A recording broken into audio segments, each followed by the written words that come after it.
Hello everyone, welcome to Vandana academy.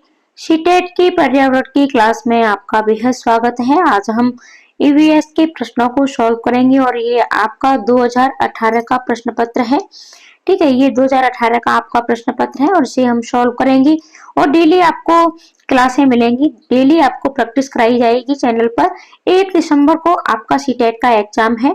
ठीक है, 1 दिसंबर को आपका सीटेट का एग्जाम है और ये दिसंबर 2024 और बहुत कम समय, ठीक है, बहुत ही कम समय आपको आयोग ने दिया है तैयारी के लिए। मान के चलिए कि आपके ये जो सितंबर के दिन है, ठीक है, जो सितंबर का टाइम है वो तो आपका ऐसे ही निकल जाएगा। तो मात्र 2 महीने का टाइम है आपके पास, 2 महीने का समय है। इस 2 महीने में एक प्रॉपर तैयारी के लिए आपको प्रैक्टिस तो अवश्य लगानी है। बिना प्रैक्टिस लगाए हुए आप सीटेट का एग्जाम पास नहीं कर सकते हैं। तो डेली आपको प्रैक्टिस मिलेगी और प्रत्येक विषय की आपको प्रैक्टिस मिलेगी। ठीक है, आज से पहली क्लास आपकी ईवीएस की हो रही है, तो चलो इसे शुरुआत करते हैं और साथ ही साथ आप वीडियो को लास्ट तक अवश्य देखें। पूर्ण पेडागोजी के 7 प्रश्नों को सॉल्व करेंगे नेगेटिव पॉजिटिव पॉइंट के साथ।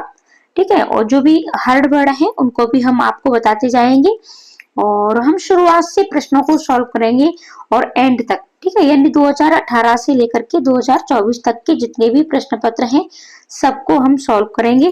तो चलो हम पहला प्रश्न अपना सॉल्व करते हैं। पहला प्रश्न है आपका कि भारत में बिहार के सापेक्ष जम्मू कश्मीर और गोवा की स्थिति क्या है। और देखो, मैं आपको बता दूं कि आपके दिशाओं से प्रश्न अवश्य पूछे जाते हैं। तो देखो, इसमें आपका पूछा है कि बिहार के सापेक्ष जम्मू कश्मीर। ठीक है, तो बिहार राज्य आपका कहाँ है और जम्मू कश्मीर आपका कहाँ है, तो ये आपको राइट आंसर आपको बताना है। तो बिहार के सापेक्ष, तो इसमें राइट आंसर आपका हो जाएगा नंबर 3, उत्तर पश्चिम और दक्षिण पश्चिम। ठीक है, इसमें गोवा की स्थिति पूछी गई है। तो जैसे कि देखो, मुझे मैप बनाना ज्यादा अच्छा नहीं आता है, लेकिन मैं फिर भी आपको ये बना के दिखाई दे रही हूँ। ठीक है, ये देखो, ये गलत हो गया।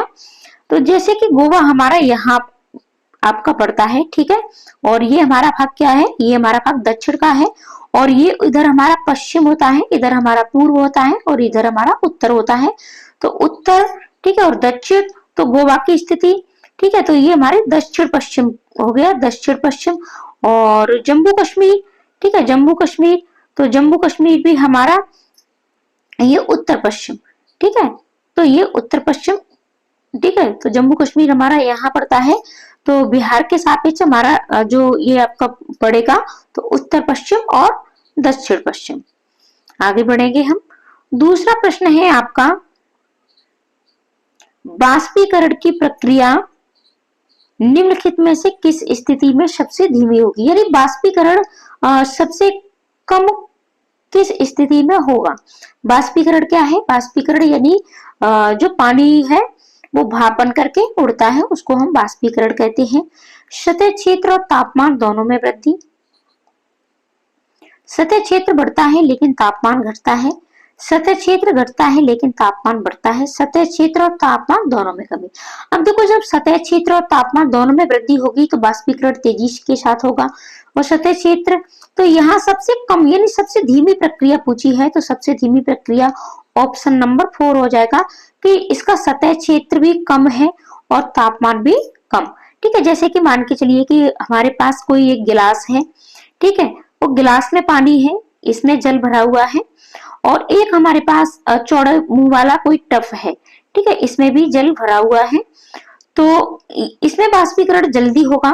ठीक है, तो इसका सतह क्षेत्र, सॉरी, इसका जो बाष्पीकरण है यहाँ तेजी से होगा, क्योंकि इसका जो सतह है इसमें ये ज्यादा है और इसकी सतह कम है, तो यहाँ कम होगा।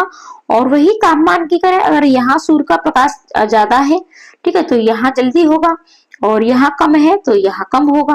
तो आप प्रॉपर इसे समझ पाए होंगे। अगला प्रश्न देखेंगे।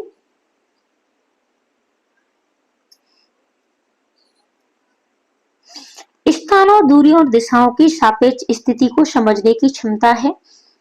दिशात्मक कौशल, चित्रण कौशल, स्थिति कौशल, ग्राफिक कौशल। तो ये क्या है आपका? तो राइट आंसर आपका हो जाएगा चित्रण कौशल, यानी स्थान, दूरियां और दिशाओं की सापेक्ष स्थिति को समझने की क्षमता। यानी हम किसी मैप पर, पैराग्राफ पर हम जब इसे समझते हैं तो ये क्या है? ये आपका चित्रण कौशल है, दिशात्मक कौशल नहीं है, स्थिति भी नहीं है, ग्राफिक भी नहीं है। और देखो इन सभी की प्रैक्टिस, ठीक है, ये सारे प्रैक्टिस सेट आपको पहले भी कराए जा चुके हैं, जैसा कि आपका जुलाई में हुआ है, 2024 में सीटेट की परीक्षा हुई है, आपकी जनवरी में भी हुई थी, ठीक है, अगस्त में भी हुई थी। तो इन सभी के लिए आपको तैयारी पहले भी कराई जा चुकी है, तो आप प्ले लिस्ट में जाकर के सारी वीडियो एक साथ देख सकते हो। और जो भी पेडागोजी की क्लास है उसकी भी आपको मिल जाएगी, ठीक है, प्ले लिस्ट।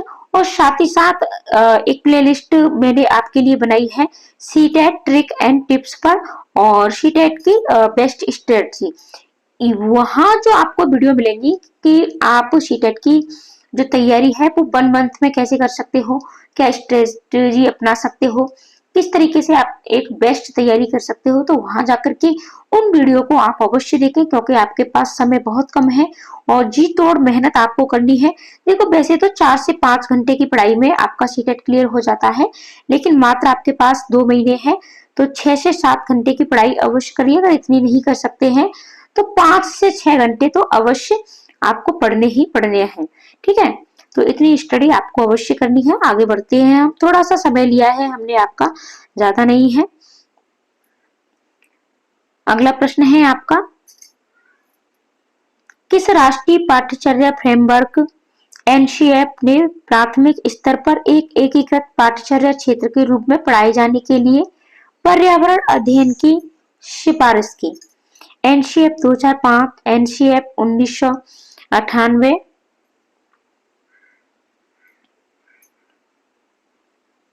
NCERT 2000, NCERT 1975। तो राइट आंसर आपका क्या होगा? राइट आंसर आपका हो जाएगा नंबर 4, एनसीईआरटी 1975। अब देखो यहाँ बहुत से बच्चे एनसीईआरटी 2005 के साथ जाएंगे, लेकिन नहीं है, क्योंकि यहाँ देखो बात क्या हो रही है कि एनसीईआरटी प्राथमिक स्तर पर एकीकृत पाठ्यचर्या के क्षेत्र के रूप में पढ़ाए जाने के लिए पर्यावरण अध्ययन की सिफारिश की है, ठीक है। तो ये आपका एनसीईआरटी 1975 है, और एनसीईआरटी 2005 में आपका क्या वर्णन है ये आप हमें कमेंट में अवश्य बताएं, कि हमें भी पता चले आपको कितना पता है। अगला प्रश्न है आपका, भारत में किस क्षेत्र में स्थानांतरित खेती करने का रिवाज है? देखो स्थानांतरित खेती का अर्थ होता है झूम खेती, ठीक है। ये क्या होती है? ये जनजाति वाले लोग करते हैं, जैसे कि उन्होंने किसी एक क्षेत्र में खेती की, फिर उस जंगल को जला करके, ठीक है, वो जमीन साफ करते हैं, वहां करते हैं, और फिर दूसरी जगह जाते हैं, फिर वहां की जंगलों को काटते हैं या फिर जलाते हैं, फिर वहां जाकर के, यानी वो घूमते हैं और घूम घूम के, और यानी अपनी खेती है वो बदलते रहते हैं, यानी एक ही खेत पर बार बार, एक ही जमीन पर बार बार कृषि नहीं करते हैं, ठीक है। तो ये आपके कहाँ रिवाज है, इसका कहाँ प्रचलन है? रिवाज का अर्थ है कहाँ ऐसी प्रथा है, कहाँ होती है। तो राइट आंसर आपका हो जाएगा नंबर 1, उत्तर पूर्वी क्षेत्र। अगला प्रश्न देखेंगे, नदी बांधों से उत्पन्न जल विद्युत के लिए निम्नलिखित में से कौन सा कथन सत्य नहीं है? आपको नहीं के साथ जाना है।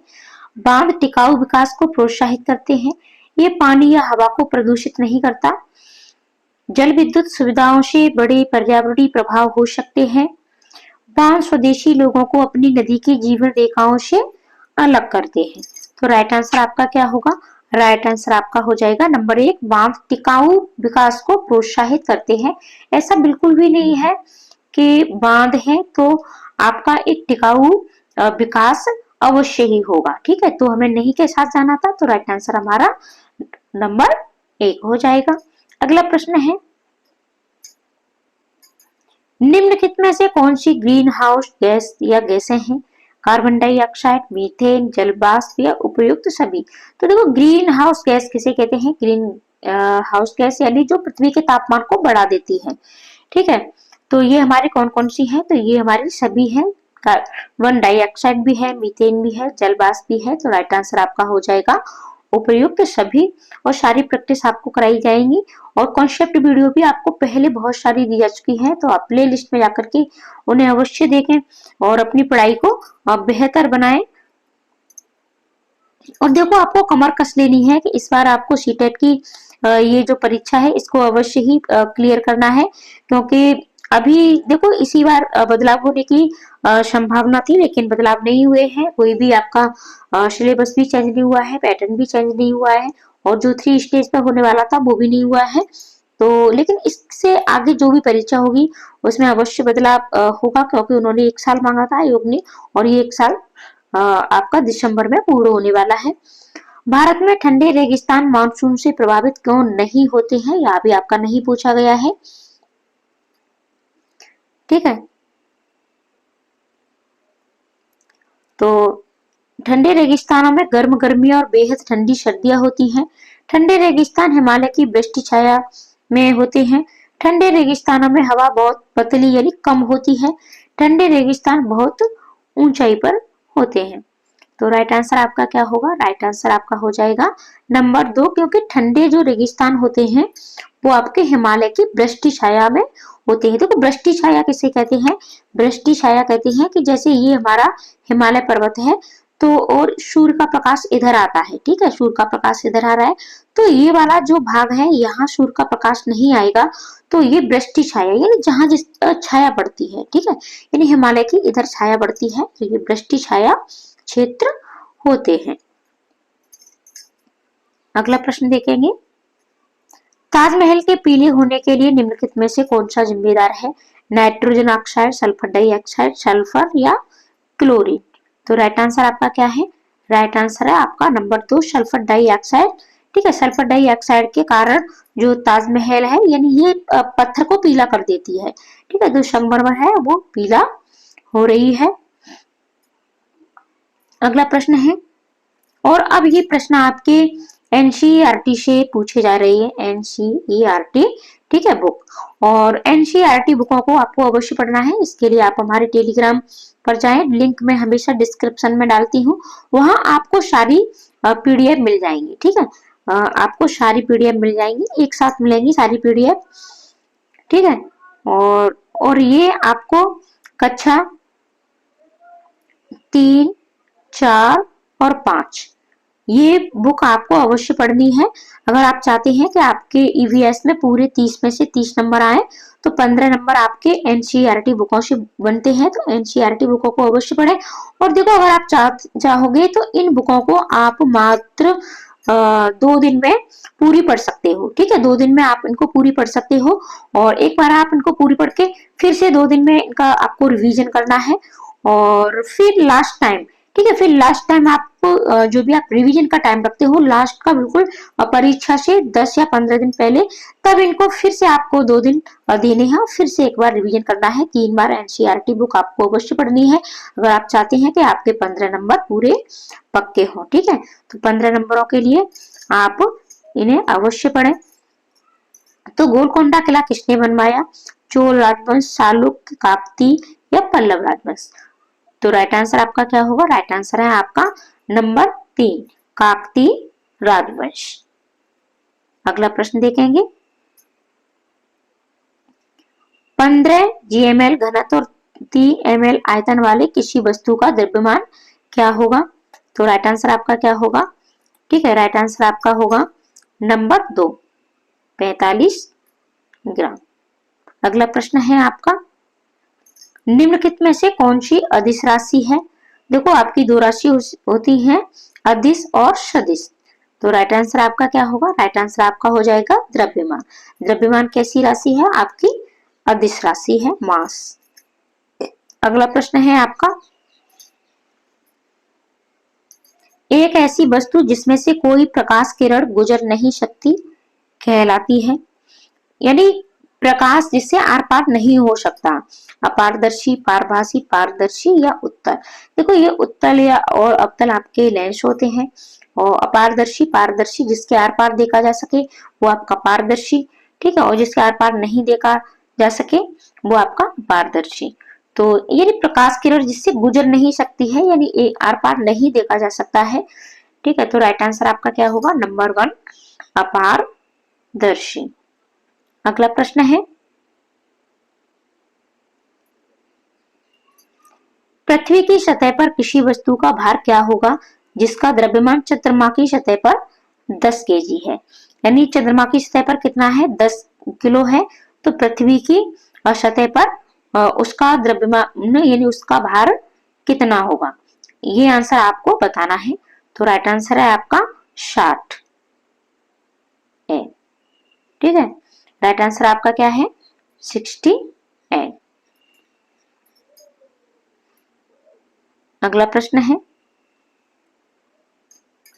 एक विलय का विघटन दर डैश पर निर्भर करता है। यानी आपके 2018 में साइंस से प्रश्न ज्यादा पूछे गए हैं। ठीक है, अब साइंस से इतने प्रश्न नहीं बनते हैं आपके, ठीक है, लेकिन साइंस भी फिर भी आपको थोड़ी सी पढ़नी है अपनी।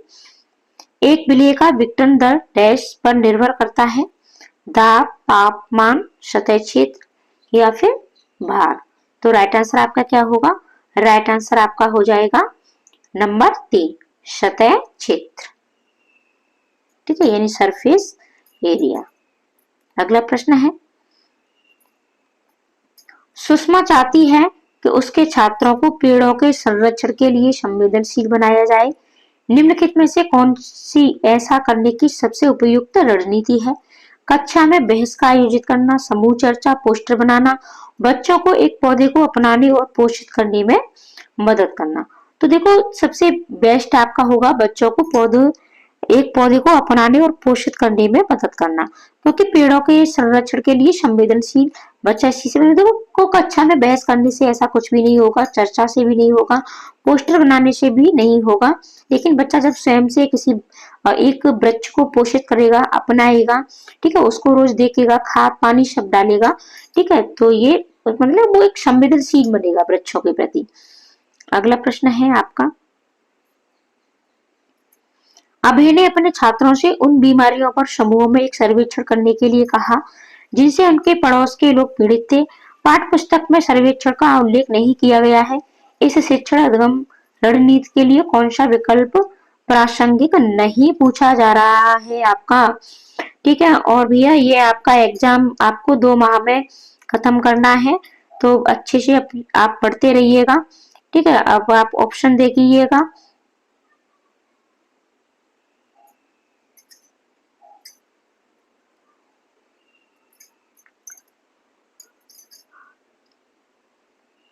इसने समुदाय के साथ बातचीत करने का अवसर प्रदान किया। इससे बच्चों को वास्तविक जीवन के साथ सीखने में मदद मिली। इससे बच्चों को डेटा हैंडलिंग समझने और एक साथ काम करने में सक्षम बनाया। इससे समुदाय को बीमारियों को समझने में मदद मिली जिनसे वे पीड़ित थे। तो देखो, राइट आंसर आपका हो जाएगा नंबर 4। इन देखो, समुदाय को इससे कुछ भी फायदा नहीं मिला। ठीक है, तो यानी उन बीमारियों को समझने में कोई भी मदद नहीं मिली। बच्चों को डाटा हैंडलिंग समझने और एक साथ काम करने के में सक्षम बनाया गया। तो ठीक है, ये हमारा राइट आंसर नहीं होगा क्योंकि हमसे नहीं पूछा है। और वास्तविक जीवन के बच्चों को देखने में मदद मिली है, तो ये भी हमारा राइट आंसर नहीं होगा। समुदाय के साथ बच्चों को बात करने के अवसर मिले हैं, तो ये भी हमारा राइट आंसर नहीं होगा। राइट आंसर हमारा हो जाएगा नंबर 4, क्योंकि हमसे नहीं पूछा गया है। देखो, प्रश्न आपके सीटेट में बहुत बड़े बड़े पूछे जाते हैं, तो इसलिए आपको ज्यादा से ज्यादा प्रैक्टिस अवश्य लगानी है। प्रश्न है आपका, आप अच्छे से प्रश्न को पढ़ लीजिएगा। आपातकालीन परिस्थितियों के बारे में बात करने के लिए प्रिया ने बच्चों के अनुभव पूछे जब उन्हें कभी आपात स्थिति का सामना करना पड़ा। बच्चों ने आग, बिजली के झटके, सड़क दुर्घटनाओं के साथ अपने अनुभव सुनाए। उन्होंने प्रश्न पूछे, उनकी मौजूदा समझ का आकलन किया और समाचार पत्रों से सड़क सुरक्षा विज्ञापनों जैसे संसाधनों का उपयोग करके सुरक्षा पहलुओं पर चर्चा की और क्रम से आग और बिजली के झटके पर सुरक्षा दिशा निर्देशों पर चर्चा के लिए एलपीजी और इलेक्ट्रिक बिल का इस्तेमाल किया। प्रिया द्वारा अपनाया गया सबसे उपयुक्त दृष्टिकोण कौन सा है? यानी उसने आपात में जो भी बच्चों ठीक है फंस जाते हैं या कभी फंसे हैं, इस सब पर चर्चा की, फिर प्रश्न पूछे, फिर आकलन भी किया। ठीक है, आप किस तरीके से कर सकते हो और इनके स्थान पर क्या क्या आप प्रयोग में ला सकते हो, ये सारी चीजें उसने की है। ठीक है, तो सबसे उपयुक्त दृष्टिकोण उसका क्या था? ठीक है, राइट आंसर आपका क्या होगा? तो इस पर चर्चा करते हैं। संज्ञानात्मक दृष्टिकोण, अनुभवात्मक दृष्टिकोण, अन्वेषण या मानवतावादी। तो राइट आंसर आपका हो जाएगा नंबर 3, अन्वेषण। ठीक है, यानी खोज, इंक्वायरी। अगला प्रश्न है आपका, समुदाय एक महत्वपूर्ण शिक्षण और अधिगम संसाधन है क्योंकि, यानी समुदाय, ठीक है, समाज, जो हमारी सोसाइटी होती है, ठीक है, तो एक महत्वपूर्ण शिक्षण और अधिगम का संसाधन है। ये सस्ता और सुलभ है, बुजुर्ग लोग बुद्धिमान है, उनके पास समय है, ये वास्तविक परिस्थिति में सीखने का अवसर प्रदान करता है, कोई भी समुदाय में उपलब्ध समस्त ज्ञान को बिना आलोचना के स्वीकार कर सकता है। तो राइट आंसर आपका क्या होगा? राइट आंसर आपका हो जाएगा नंबर 3, यानी वास्तविक। ठीक है, वास्तविक जो परिस्थिति होती है उसमें सीखने का बच्चे को अवसर मिलता है। देखो, सिर्फ ये नहीं है कि बुजुर्ग लोग बुद्धिमान है, तो ये भी नहीं होगा, ये भी नहीं होगा। ठीक है, कोई भी समुदाय उपलब्ध समस्त ज्ञान को बिना आलोचना के कोई भी ज्ञान स्वीकार नहीं किया जाता है। तो अगला प्रश्न आप देखेंगे। देखो, वीडियो लंबी होगी, लेकिन लंबी होने के साथ साथ ये आपके लिए बहुत ज्यादा उपयोगी है। डेली प्रैक्टिस के लिए आप हमारे चैनल को सब्सक्राइब करें, वीडियो को ज्यादा से ज्यादा शेयर भी करें। ईवीएस शिक्षण अधिगम में कक्षा में प्राप्त अधिगम को विद्यालय के बाहर के जीवन से जोड़ने और इसे समृद्ध करने का तात्पर्य है। पाठ्य पुस्तकों के बाहर जाना, वैश्विक पर्यावरणीय मुद्दों और चिंताओं को पाठ्य पुस्तकों से लिंक करना, पूर्ण विद्यालय दृष्टिकोण, पाठ्यचर्या से बाहर जाना। अब देखो, यानी जो ईवीएस की जो शिक्षण अधिगम है, कक्षा में प्राप्त अधिगम को विद्यालय के बाहर से जीवन, यानी बच्चों के जीवन के साथ जोड़ने से क्या लाभ है, यानी क्या तात्पर्य है? तो राइट आंसर आपका क्या हो जाएगा? नंबर 1, यानी पाठ्य पुस्तकों से बाहर जाना। सिर्फ पाठ्य पुस्तकों तक ही सीमित न रह करके बच्चे को उसके परिवेश के साथ, अनुभव के साथ, ठीक है, वास्तविक जीवन को के जोड़ करके पढ़ाने से इसका तात्पर्य है। अगला प्रश्न है, कक्षा 3 के छात्रों को रमा ने सिखाया कि पिता, माँ और उनके बच्चे एकल परिवार का गठन करते हैं और यदि दादा दादी एवं अन्य रिश्तेदार साथ रहते हैं तो ये एक विस्तारित परिवार है। आप इस बारे में क्या सोचते हैं? परिवार की परिभाषा गलत है। रमा अपने छात्रों के प्रति असंवेदनशील है। शिक्षण अधिगम दृष्टिकोण समावेशी नहीं है। परिवार की अवधारणा को इसी तरह सिखाया जाना चाहिए। तो राइट आंसर है कि शिक्षण अधिगम दृष्टिकोण समावेशी नहीं है।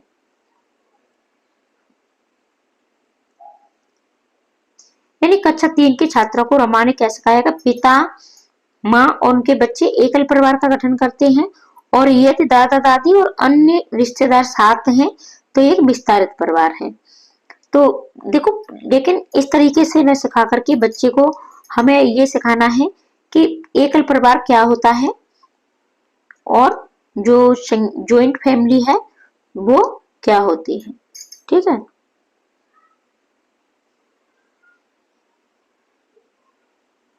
अगला प्रश्न देखेंगे। निम्नलिखित में से कौन सी ईवीएस कक्षा में गतिविधि है या गतिविधियां हैं? चित्र पढ़ना, फील्ड भ्रमण, श्यामपट्ट का उपयोग, उपयुक्त सभी। यानी एक्टिविटी की बात हो रही है आपकी, तो कौन कौन सी एक्टिविटी है? तो राइट आंसर आपका क्या होगा? उपयुक्त सभी। क्योंकि अगर हम बच्चे से कोई भी चित्र बच्चे से देते हैं और उसको पढ़वाते हैं, ठीक है, चित्रों के द्वारा पढ़ने से बच्चों का जो संज्ञानात्मक विकास होता है वो बहुत ज्यादा होता है। ठीक है, बच्चे इसमें यानी अपने संज्ञानात्मक विकास का बच्चे ज्यादा प्रयोग करते हैं, अपने संज्ञान का, ठीक है, अपने ज्ञान का। फील्ड भ्रमण ये भी एक्टिविटी है। ठीक है, अब इसके बाद है आपका श्यामपट्ट का उपयोग, उपयोग सभी। तो राइट आंसर है आपका उपयोग सभी, यानी ये सभी क्या है? एक्टिविटी है। अगला प्रश्न है आपका, पर्यावरण अध्ययन पाठ्यक्रम बच्चों की समग्र शिक्षा का कारण बन सकता है यदि यह है एकीकृत, समावेशी, विषयगत, उपयुक्त सभी। तो राइट आंसर आपका क्या होगा? राइट आंसर आपका हो जाएगा नंबर 4। क्योंकि देखो, एकीकृत तो होना चाहिए, यानी एक दूसरे विषय के साथ संबंध। एकीकृत का अर्थ होता है कि हम एक किसी विषय को अन्य दूसरे विषयों के साथ समावेश करके पढ़ाते हैं, ठीक है, मिला करके। समावेशी तो आप समझ ही रहे हो, और विषयगत अवश्य होना चाहिए। तो राइट आंसर है आपका उपर्युक्त सभी। अगला प्रश्न देखेंगे। ईवीएस पाठ्यपुस्तक में सपेरों पर एक अध्याय है। इसका उद्देश्य बच्चों को जागरूक करना और संवेदनशील बनाना है कि यह एक अवैध कार्य है सपेरों के लिए, क्योंकि बच्चे इन दिनों अक्सर उन्हें नहीं देखते हैं कि सपेरे सांपों को नुकसान नहीं पहुंचाएं, और उन्हें अपनी आजीविका से वंचित करने से पहले विकल्पों को प्रदान करने की आवश्यकता है कि पशुपालन आजीविका का अच्छा स्रोत है। तो राइट आंसर आपका क्या होगा? राइट आंसर आपका हो जाएगा नंबर 3 कि सपेरों को सांपों को नुकसान नहीं पहुंचाए और उन्हें आजीविका से वंचित करने से पहले विकल्पों को प्रदान करने की आवश्यकता है। अगला प्रश्न है आपका, विद्यालय में मिड डे मील के समय के लिए कौन सा सबसे प्रासंगिक है? शिक्षण अधिगम के साथ इसका कोई लेना देना नहीं है। देखो प्रासंगिक पूछा है, ठीक है आपका। ये ईवीएस शिक्षण अधिगम के लिए एक अच्छा शिक्षण अधिगम का अवसर है।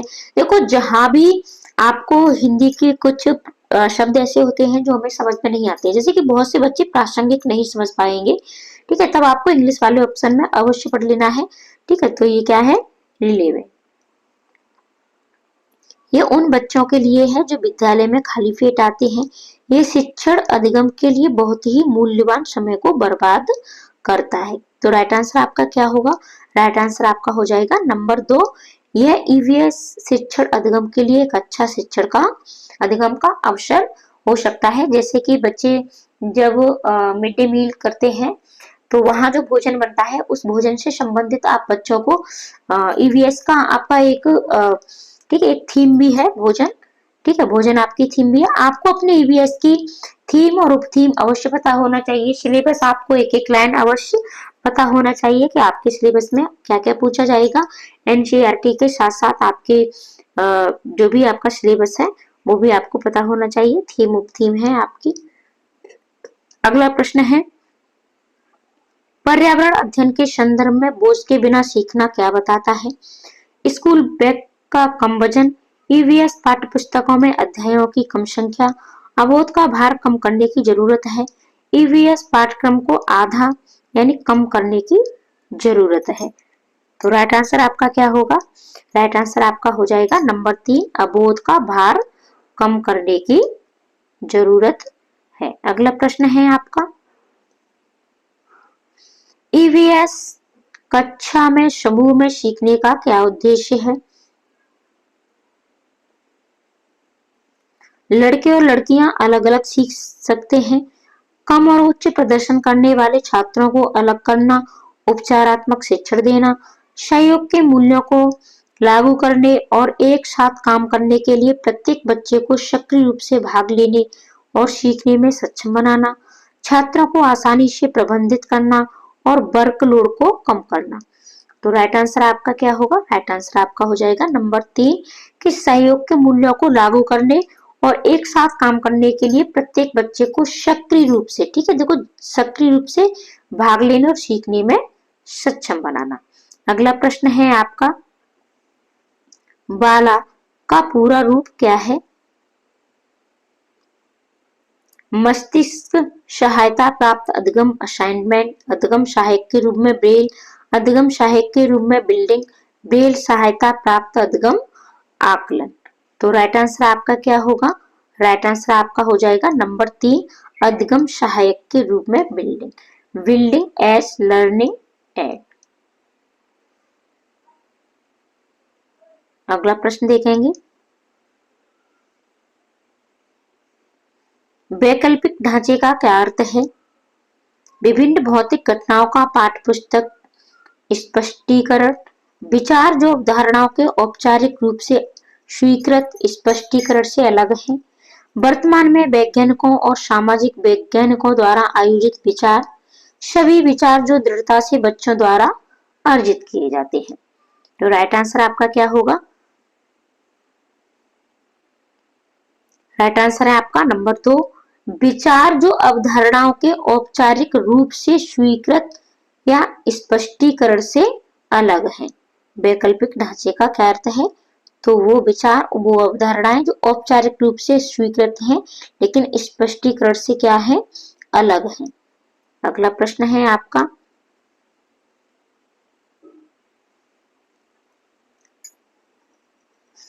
महिलाएं पुरुषों की तुलना में कमजोर हैं, यह एक क्या है?